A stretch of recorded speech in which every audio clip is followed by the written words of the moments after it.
Day 9 of 30 fat loss. காலைல எழுந்துச்சு ஃபேஸை கழுவி விட்டு, அதுக்கப்புறம் பல்லு விளக்கிட்டு இருந்தேன். விளக்கி முடிச்சுட்டு கன்றாவியான உப்புமா வாயில போட்டு, அதுக்கப்புறம் தக்காளியை மூஞ்சில தேய்ச்சிட்டு உட்காந்துருந்தேன். அப்புறம் ஒரு குளியலை போட்டு வந்து சிவப்பு பனானா ஒன்று சாப்பிட்டாச்சு. அதுக்கப்புறம் ரைஸ் அண்ட் பீஃபு சாப்பிட்டு முடிச்சோன்னே காஃபி ஒன்று போட்டேன்.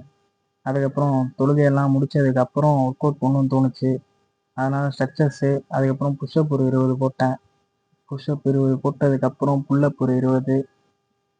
அதுக்கப்புறம் பார்பல் ரோயிங்கு 3x20 போட்டேன். இன்னைக்கு லேட்டு தான் ட்ரெயின் பண்ணேன். லேட்ரல் ரைசஸ்ஸு 3x20 தான். இதுக்கப்புறம் அண்ட்ராண்டு ரோ, இதுவும் 3x20. அதுக்கப்புறம் ஆப்ஸுக்கு போட போயிட்டேன். Floor leg ரைசஸ்ஸு 3x20. பிளாங்க்கு 3 நிமிஷம் போட்டு முடிச்சதுக்கப்புறம் ஸ்கிப்பிங்கு 3x100 போட்டோன்னு நல்லா போஸ்ட் பண்ணிட்டு இருந்தேன். நல்லா போஸ்ட் அடித்து பார்த்ததுக்கப்புறம் காஃபி பவுடரை மூஞ்சில தடவிட்டு இட்லி லாஸ்ட் மீலாக சாப்பிட்டுட்டு தூங்க போயிட்டேன். நாளைக்கு பார்ப்போம். பாய்.